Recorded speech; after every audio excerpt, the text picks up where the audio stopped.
الحمد لله الذي خلق الإنسان وعلمه البيان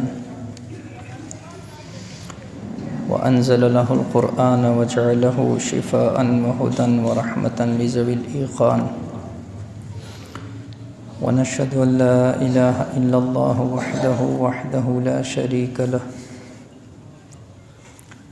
ونشهد أن سيدنا ومولانا محمدا عبده ورسوله أما بعد أعوذ بالله من الشيطان الرجيم بسم الله الرحمن الرحيم قال الله تبارك وتعالى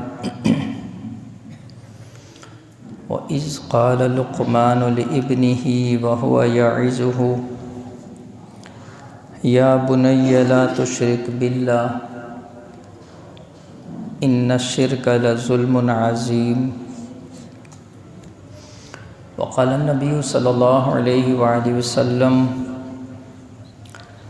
من لقي الله لا يشرك به شيئا دخل الجنة أو كما قال عليه الصلاة والسلام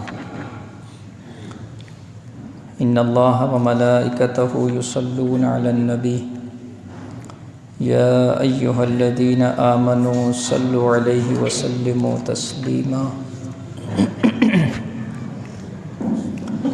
اللهم صل على محمد في أول كلامنا اللهم صل على محمد في أوسط كلامنا اللهم صل على محمد في آخر كلامنا میرے دوستو بھائی عزیزو، آپ حضرات کے سامنے پارہ نمبر 21 سورہ لقمان کی ایک آیت تلاوت کی ہے، اور حضور صلی اللہ علیہ وآلہ وسلم کے ارشادات میں سے ایک حدیث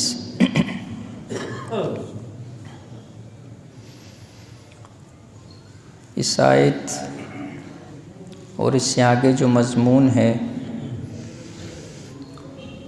اس کے اندر اللہ رب العزت نے حضرت لقمان کی چند نصیحتیں ذکر کی ہیں جو انہوں نے اپنے بیٹے کو کی، اور رب تعالیٰ کو وہ نصیحتیں اتنی پسند آئیں کہ اللہ جل شانہ نے ان نصیحتوں کو قرآن کا حصہ بنا دیا۔ اب قیامت کی صبح تک لوگ اس کی تلاوت کریں گے، سمجھنے والے اس کو سمجھیں گے، عمل کرنے والے اس پر عمل کریں گے، بیان کرنے والے اس کو بیان کریں گے،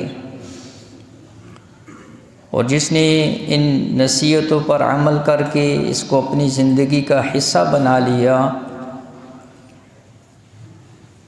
تو اس کے لیے رب تعالیٰ کی طرف سے دونوں جہانوں کی کامیابی یقینی ہے۔ اسی لیے اس کو اللہ جل شانہ نے قرآن کے اندر ذکر فرمایا۔ حضرت لقمان کے متعلق جمہور علماء کا یہ قول ہے کہ وہ نبی نہیں تھے بلکہ ولی تھے، اور حضرت مفتی شفیع صاحب رحمہ اللہ کی جو تفسیر ہے معارف القرآن، انہوں نے اس سورت کی تفسیر کے اندر جو حضرت لقمان کے متعلق چند باتیں لکھی ہیں اور ان کا جو تعارف کروایا ہے وہ یہ ہے کہ ایک روایت کے مطابق حضرت لقمان جو ہیں یہ حضرت ایوب علیہ السلام کے بانجے تھے، اور ایک روایت کے مطابق ان کے خالہ زاد بھائی، اور حضرت نے لکھا کہ یہ بڑی لمبی عمر انہوں نے پائی ہے، حضرت داؤد علیہ السلام کا زمانہ بھی انہوں نے پایا ہے۔ اللہ پاک نے ان کو بڑی حکمت، سمجھ بوجھ اور فقہ عطا فرمائی تھی۔ یہ لوگوں کو مسائل بتاتے تھے، فتویٰ دیتے تھے، لیکن جب حضرت داؤد علیہ السلام کو اللہ نے نبوت عطا فرما دی تو اس کے بعد انہوں نے پھر فتویٰ دینا چھوڑ دیا، اس لیے کہ نبی کی موجودگی میں پھر اس کو انہوں نے مناسب نہیں سمجھا۔ ابن عباس رضی اللہ تعالیٰ عنہ کی روایت کے مطابق یہ حبشی غلام تھے، اور اسی طرح دوسری روایات کے مطابق پست قد پست ناک والے، یعنی جس طرح حبشی سیاہ فام ہوتے ہیں ظاہری شکل و صورت میں ایسے تھے، لیکن باطنی اعتبار سے رب کے ہاں اتنا مقام تھا کہ اللہ نے قرآن میں ان کے نام پر پوری سورت نازل فرما دی۔ اس سے علماء نے لکھا کہ ظاہری شکل و صورت یہ رب کے ہاں کوئی معنی نہیں رکھتی، خاندان بڑا ہے، حسب نسب بڑا ہے، شکل و صورت، رنگ، عہدے، دنیا کے اعتبار سے جو بھی چیزیں ہوتی ہیں عزت کی، اللہ کے ہاں ان کا اعتبار نہیں ہوتا ہے۔ رب کریم وہ دلوں کے حالات دیکھتی ہے، وہ تقوی دیکھتی ہے، تو اللہ جل شانہ نے بھی یہاں پر ان کو جو عزت اور مقام عطا فرمایا۔ سعید ابن مسیب رحمہ اللہ بہت بڑے تابعی ہیں، فرمایا بیٹھے ہوئے ہیں، ایک سیاہ فام حبشی آیا مسئلہ پوچھنے کے لیے، تو سعید ابن مسیب رحمہ اللہ نے ان کو مسئلہ بتایا، اور اس کے بعد فرمایا کہ دیکھو اپنے کالے رنگ کی وجہ سے کبھی کسی غم کے اندر مبتلا نہ ہونا، اس لیے کہ 3 سیاہ فام ایسے گزرے ہیں کہ ان سے بہتر کوئی نہیں تھا۔ ان میں ایک حضرت لقمان ہیں، وہ بھی حبشی تھے، حضرت بلال رضی اللہ تعالیٰ عنہ ہیں، وہ بھی سیاہ فام تھے، اور حضرت عمر رضی اللہ تعالیٰ عنہ کے آزاد کردہ محجہ، وہ بھی غلام اور سیاہ فام تھے، لیکن رب کے ہاں ان کا بڑا مقام تھا۔ اس لیے حضرت لقمان کو رب تعالیٰ نے بڑی حکمت عطا فرمائی، اور اس کا اللہ نے خود قرآن میں ذکر کیا، وَلَقَدْ آتَيْنَا لُقْمَانَ الْحِكْمَةَ، فرمایا ہم نے لقمان کو حکمت عطا فرمائی۔ حکمت کے بڑے معنی مفسرین نے لکھے ہیں، سمجھ بوجھ کو بھی کہتے ہیں، عقل و فہم کو بھی کہتے ہیں، اور دین اور فقہ کی سمجھ رکھنے والے کو بھی، اور اپنے علم پر عمل کرنے والے کو بھی، یہ سارے معنی ہیں حکمت کے اور حکیم کے۔ تو اللہ جل شانہ نے ان کو حکمت عطا فرمائی۔ تو ان کی چند نصیحتیں جو انہوں نے یہاں پر کی ہیں، اور میں نے عرض کیا کہ اللہ پاک جو کسی کو مقام یا بلندی یا رتبہ عطا فرماتے ہیں تو وہ بھی کسی نہ کسی عمل کی بنیاد پر عطا فرماتے ہیں۔ حضرت مفتی شفیع صاحب رحمہ اللہ نے اپنی تفسیر میں لکھا، فرمایا ایک بڑی مجلس کے اندر یہ لوگوں کو وعظ و نصیحت کر رہے تھے، تو مجلس کے بعد ایک آدمی پاس آیا، فرمایا کہ تو وہی نہیں ہے کہ فلاں جنگل کے اندر ہم مل کر بکریاں چرایا کرتے تھے، آج تجھے اللہ نے اتنی عزت اور مقام کیسے دے دیا، اتنی لوگ تیری باتوں کو سنتے ہیں؟ تو حضرت لقمان نے کہا 2 باتوں کی وجہ سے، ایک تو یہ کہ میں کبھی جھوٹ نہیں بولتا ہوں، میں نے ہمیشہ سچ بولا ہے، اور دوسرا یہ کہ میں کبھی بھی فضول باتیں نہیں کرتا ہوں، ضرورت کی بات ہے تو وہ کرتا ہوں، فضول بات میں اپنی زبان سے نہیں نکالتا ہوں۔ اور بھی کئی ایسی روایات ہیں جنہوں نے اس میں انہوں نے ذکر کیا کہ کن اعمال کی وجہ سے اللہ نے مجھے یہ مقام عطا فرمایا۔ تو اس میں اشارہ ہے کہ اللہ عزتیں عمل کی بنیاد پر دیتا ہے، اللہ بلندیاں لوگوں کے دلوں میں محبت عمل کی بنیاد پر دیتا ہے۔ لہٰذا مختصراً ان کی نصیحتیں تو ایسی ہیں کہ ایک ایک نصیحت کے اوپر پوری کتابیں لکھی علماء نے، بڑی تفصیل سے اس کو بیان کیا، لیکن اشارے اس کے اندر بڑے عجیب علماء نے لکھے ہیں۔ فرمایا آپ ذرا اس کے اندر توجہ کریں، اللہ جل شانہ نے جب بات ذکر کی حضرت لقمان اپنے بیٹے کو، وَإِذْ قَالَ لُقْمَانُ لِابْنِهِ وَهُوَ يَعِظُهُ، اور فرمایا کہ جب لقمان اپنے بیٹے کو کہہ رہے تھے وَهُوَ يَعِظُهُ، اور ان کو نصیحتیں کر رہے تھے۔ یہاں سے علماء نے اشارہ بھی کیا اور فکر بھی دلائی ہے کہ ایک زمانہ ہوتا تھا کہ جب گھر کے بڑے اپنی اولادوں کو بٹھا کر ان کو نصیحتیں کیا کرتے تھے، ان کی فکر کیا کرتے تھے، ان کی تربیت کیا کرتے تھے، ان کو اخلاق سکھایا کرتے تھے۔ لیکن آج اس وقت کے اندر وہ سارے کا سارا وقت بڑوں کا بھی اور چھوٹوں کا بھی موبائل نے ضائع کر دیا۔ آج نہ وہ بڑے رہے ہیں نہ وہ چھوٹے رہے ہیں، نہ ان کی تربیت اور اخلاق اور ان کی نصیحت کرنے والے کوئی رہے ہیں۔ تو علماء نے لکھا اس سے پتہ چلا کہ گھر کے بڑوں کی یہ ذمہ داری ہے کہ وہ اپنی اولاد کی ہر وقت فکر کے اندر رہیں، ان کو جب تربیت کا وقت ہو تو ان کی تربیت کریں۔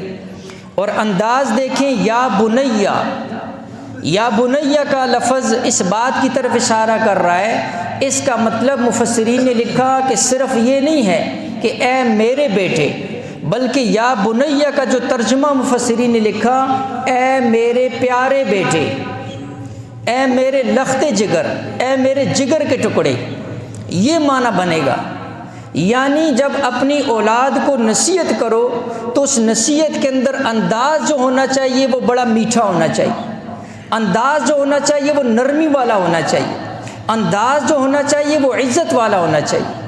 انداز کے اندر ان کو یہ احساس نہ ہو کہ یہ میری عزت نفس مجروح ہو رہی ہے۔ اب یہاں پر انداز کیسے ہوتا ہے؟ باپ اس بات کے اوپر فخر کر رہا ہوتا ہے، میرے سامنے چڑیا پر نہیں مار سکتی ہے، میں گھر جاتا ہوں سب کو سانپ سونگھ جاتا ہے، میں گھر میں قدم رکھتا ہوں سب کے اوپر جو ہے خوف طاری ہو جاتا ہے۔ اما عائشہ صدیقہ رضی اللہ تعالیٰ عنہ فرماتی ہیں اتنے عرصے کے اندر امام الانبیاء صلی اللہ علیہ وآلہ وسلم کبھی ایسا نہیں ہوا کہ گھر میں آئے ہوں اور مسکراتے ہوئے نہ داخل ہوئے۔ اللہ کے نبی علیہ الصلوۃ والسلام گھر کے اندر قدم رکھتے مسکراتے ہوئے جایا کرتے تھے۔ اور یہاں پر اس کو اخلاق اور اس کو اپنی جو ہے نا طاقت سمجھا جاتا ہے۔ ایسی اولادیں اپنے والدین سے مانوس نہیں ہوتی ہیں، ان کے اوپر خوف طاری ہوتا ہے، وہ ان سے کچھ سیکھ نہیں سکتی ہیں۔ یا بنیا کا لفظ اس میں اشارہ ہے کہ اپنی اولاد کی تربیت کے اندر نرمی والا پہلو اپنانا چاہیے۔ جب تم کسی کو عزت دو گے تو پھر وہ اس سے بھی عزت کا تم جو ہے نا مطالبہ کر سکتے ہو۔ جب تم نے اپنی اولاد کو عزت نہیں دی ہے تو کل کو وہ بھی تمہیں عزت نہیں دے گی۔ اس لیے یہ والدین کے لیے اس کے اندر نصیحتیں ہیں کہ اولاد کے اندر تربیت کے اندر انداز نرمی والا ہونا چاہیے۔ لا تشرک باللہ، سب سے پہلی نصیحت، سب سے پہلی نصیحت۔ آج ہماری نصیحت پہلی کیا ہوتی ہے؟ نمبر اچھے آنے چاہیے، پوزیشن آنی چاہیے، بڑا آدمی بننا ہے، زیادہ پیسے کمانے ہیں، اچھا تاجر بننا ہے، اچھا دکاندار بننا ہے، میرے کاروبار کو تم نے سنبھالنا ہے، میری تجارت کو تم نے سنبھالنا ہے۔ نصیحتیں یہاں سے شروع ہوتی ہیں۔ حضرت لقمان نے اپنے بیٹے کی نصیحت کی ابتدا جو کی ہے وہ اس کی آخرت کو سامنے رکھتے ہوئے کی ہے۔ لا تشرک باللہ، سب سے پہلی نصیحت کیا کی ہے؟ بیٹا عقیدہ تمہارا ٹھیک ہونا چاہیے۔ حضرت لقمان اپنے بیٹے کے عقیدے کی فکر کے اندر ہیں۔ اس لیے میرے بھائیوں کہ سب سے بنیادی چیز عقیدہ ہے۔ اگر عقیدہ ٹھیک ہے تو پھر اس کے بعد سارے عمل اللہ کے ہاں قبول ہوں گے، اور اگر عقیدہ ہی خراب ہے اس کی بنیاد کے اوپر سارے عمل اللہ کے ہاں وہ باطل و مردود ہو جائیں گے۔ مشرک شرک جو ہے یہ سارے اعمال کو برباد کرنے والا ہے۔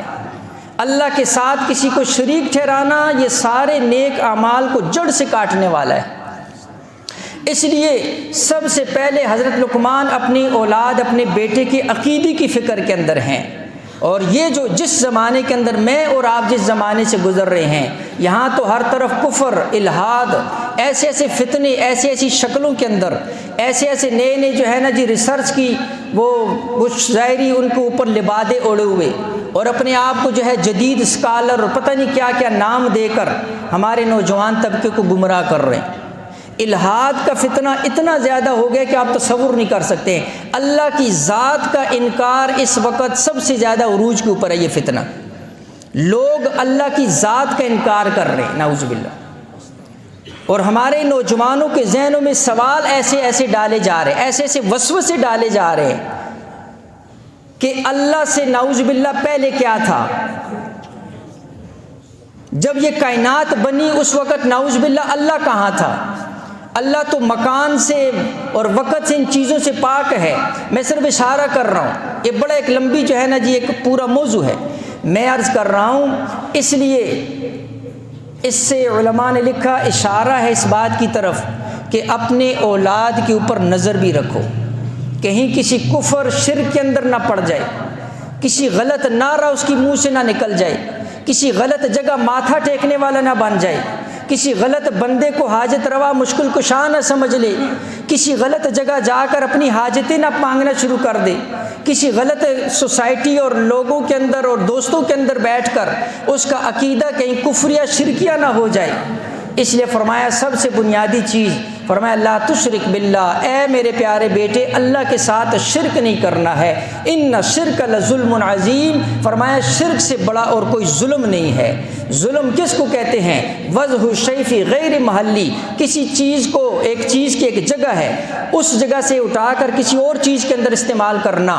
تو عبادت اللہ کا خاصہ ہے، پیشانی اللہ نے دی، اللہ کے سامنے جھکنی چاہیے، ہاتھ اللہ نے دیے، اللہ کے سامنے اٹھنی چاہیے، حاجت روا مشکل کشا ایک اللہ کی ذات ہے۔ جو اس کو چھوڑ کر، جو اس در کو چھوڑ کر، جو اس ذات کو چھوڑ کر کسی اور کو مشکل کشا حاجت روا بنائے گا، اس سے بڑا کائنات کے اندر کوئی ظلم نہیں ہو سکتا ہے۔ پیدا اللہ نے کیا ہے، کھلا اللہ راہ ہے، پلا اللہ راہ ہے، کائنات اللہ نے تمہارے لیے بنائی ہے، زمین اور آسمان اللہ کے حکم سے قائم ہیں، اور تم اس اللہ کو چھوڑ کر کسی دوسرے کی طرف جا رہے ہو۔ فرمایا اس سے بڑا کوئی اور ظلم نہیں ہو سکتا ہے کائنات کے اندر۔ لہٰذا یہ پہلی نصیحت فرمائی کہ شرک نہیں کرنا ہے۔ اس لیے حضرت لقمان کے متعلق آتا ہے، جب یہ غلام تھے اپنے مالک نے بھیجا، فرمایا کہ جاؤ ایک بکری دی، ذبح کر کے لاؤ، اور اس بکری کے بہترین 2 حصے لے کر آؤ جو اس بکری میں تمہیں نظر آئے۔ واپس آئے، زبان لے کر آئے اور دل لے کر آئے۔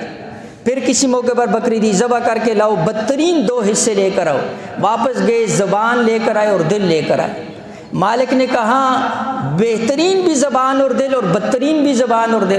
حضرت لقمان نے فرمایا ہاں، جب یہ دونوں صحیح ہوں تو اس سے بہترین اعضاء جسم میں اور کوئی نہیں ہے، اور اگر یہ دونوں بگڑ جائیں تو اس سے بدترین اعضاء بھی اور کوئی نہیں ہے۔ لہٰذا یہ جو زبان ہے، اس زبان کے ذریعے جو ہے نعوذ باللہ اللہ کی ذات کا انکار یا دل کے اندر کوئی اس قسم کا شائبہ، تو یہ دونوں اعضاء بہترین بھی ہو سکتے ہیں اور بدترین بھی ہو سکتے ہیں۔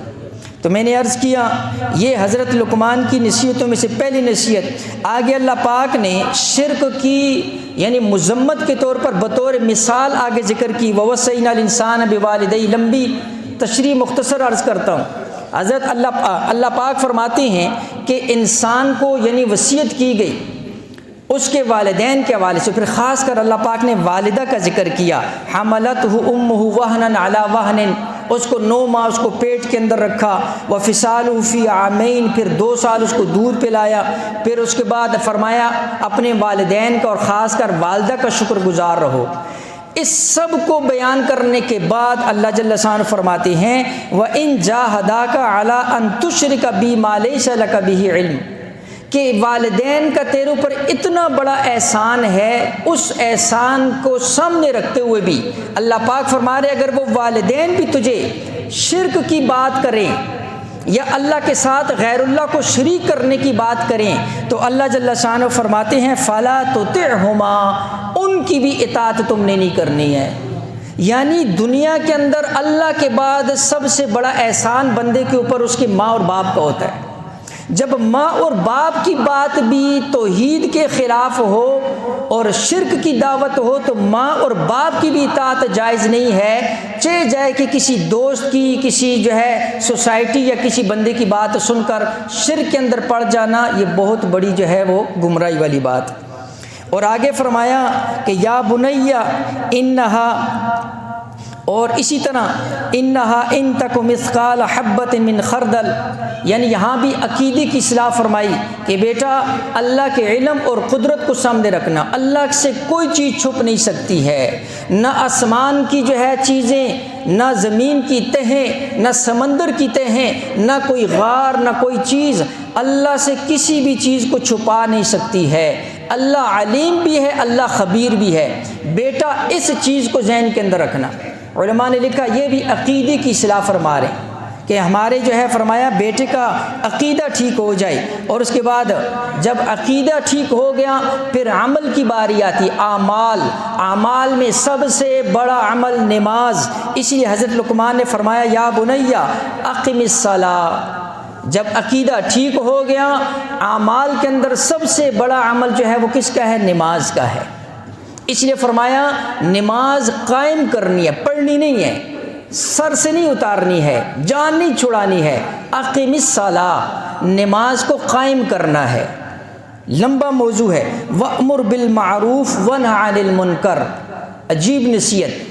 فرمایا دین اسلام اجتماعی دین ہے، ذہن کے اندر رکھو، اس میں فرد کی بھی اصلاح ہے، پوری جماعت کی بھی اصلاح ہے، اپنی ذات کی بھی فکر کرنی ہے، سارے لوگوں کی بھی فکر کرنی ہے۔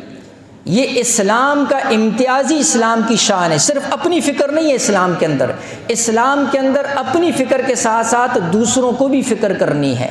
جس طرح اپنے اعمال ٹھیک ہو جائیں دوسرے کا عمل بھی ٹھیک ہو جائے، میں نمازی ہوں میرا بھائی بھی نمازی بن جائے، میں تلاوت کر رہا ہوں میرا بھائی بھی تلاوت کرنے والا بن جائے، میں ذکر کر رہا ہوں میرا بھائی بھی ذکر کرنے والا بن جائے، میں تکبیر اولیٰ کا اہتمام کر رہا ہوں میرا بھائی بھی تکبیر اولیٰ کا اہتمام کرنے والا بن جائے۔ یہ دین اسلام کی جو ہے امتیازی شان ہے، اور اسی کو حضرت لقمان نے اپنے بیٹے کو نصیحت فرمائی کہ نماز کے اندر اپنی فکر بھی کرنی ہے۔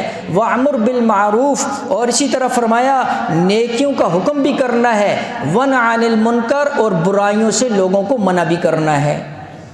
فرمایا اپنی بھی فکر اور اجتماعی فکر۔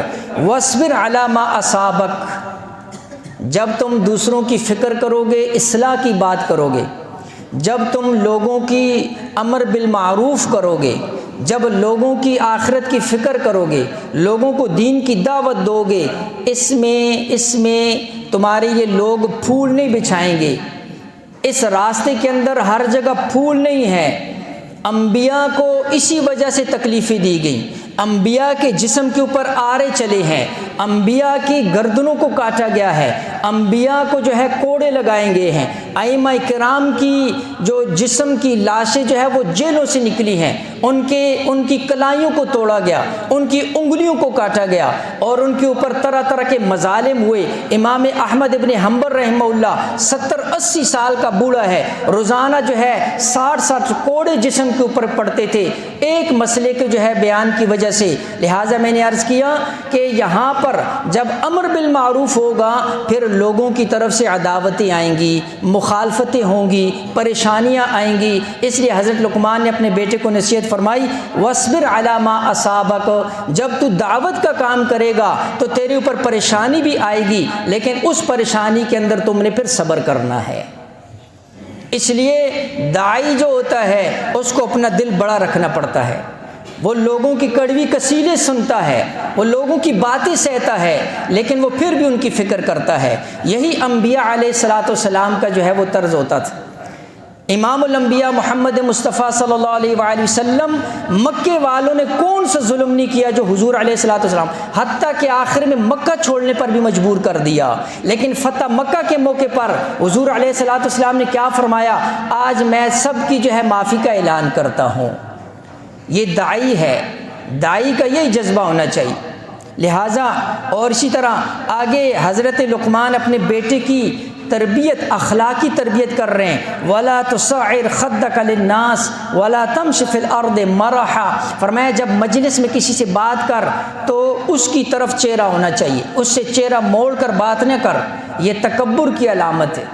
اور جب چل رہا ہو تو چلنے کے اندر بھی تمہارا انداز اکڑ والا نہیں ہونا چاہیے، چلنے کے اندر انداز تمہارا اکڑ کر چلنے کا نہیں ہونا چاہیے۔ حضرت لقمان یہ حضرت لقمان کی صرف نصیحتیں نہیں ہیں، میں نے کہا یہ اللہ نے اس کو قرآن کا حصہ بنایا تاکہ قیامت کی صبح تک امت محمدیہ صلی اللہ علیہ وآلہ وسلم اللہ نے جن کو اولادیں دی ہیں وہ بھی اپنی اولادوں کو یہ نصیحتیں کریں۔ یہ نصیحتیں میرے اور آپ کے لیے، ان اللہ لا یحب کل مختال فخور، اللہ نہیں پسند کرتا ہے۔ واقصد فی مشیک واغضض من صوتک، اپنی آواز کو نہیں چیخنا۔ آج ہمارے گھروں میں کیا ہے، چیخنے چلانے کا عام رواج ہو چکا ہے، چھوٹے بڑوں کے اوپر چیخ رہے ہیں، بڑے چھوٹوں کے اوپر چیخ رہے ہیں۔ وَغْضُضْ مِن صَوْتِكَ، فرمایا اپنی آواز کو پست رکھو، اتنی پست بھی نہ ہو کوئی سن نہ سکے، اتنا چیخنا بھی نہ ہو کہ جو ہے پورے محلے کو سنایا جائے۔ آج اس صرف بول کی وجہ سے ہم بات تو کرتے ہیں، ایک بات ہوتی ہے، بات وہی ہوتی ہے، صحیح بات ہے، اگر آپ نے اس کو نرم انداز میں کہا تو اگلے پر اثر کرے گی۔ وہی بات اپنے چیخ کر اپنے اولاد کو کہی یا بیوی کو کہی، بیوی نے شوہر کو کہی، کتنے گھر، کتنے ایسے ہمارے سامنے مسائل آتے ہیں، اس کی وجہ سے طلاقیں ہو جاتی ہیں، گھروں کے گھر، خاندان کے خاندان اجڑ جاتے ہیں۔ بات کرنے کے اندر تمیز نہیں ہے، تمیز کا ماحول جو ہے وہ ختم ہو چکا ہے۔ اور یہی حضرت لقمان اپنے بیٹے کو فرما رہے ہیں، ان انکر الاصوات لصوت الحمیر، اللہ نے بڑی سخت جو ہے اس کی مثال بیان کی ہے۔ فرمایا چیخنا چلانا اگر یہ کوئی اچھا ہوتا یا کوئی اچھی بات ہوتی، فرمایا سب سے جو بدی آواز ہے، بری آواز ہے، وہ گدھے کی ہوتی۔ اللہ نے فرمایا بری آوازوں میں سے آواز کس کی ہے؟ گدھے کی آواز۔ اب گدھا وہی بات کرتا ہے، دوسرا جانور بھی ہے، لیکن دونوں کی کہنے کے اندر فرق ہے۔ دوسرے جانور کو بھی بھوک لگتی ہے، وہ بھی اپنی ایک آواز نکالتا ہے، گدھے کو بھوک لگی اس نے بھی ایک آواز نکالی، لیکن گدھے کی آواز اتنی جو ہے بری ہے، اس کا چیخنا اتنا برا ہے کہ اس کو بری آوازوں میں شمار کیا گیا۔ اس سے علماء نے اشارہ کیا کہ جو چیختا چلاتا ہے تو وہ اس کی مثال اللہ پاک نے جو ہے اس جانور کے ساتھ دی ہوئی۔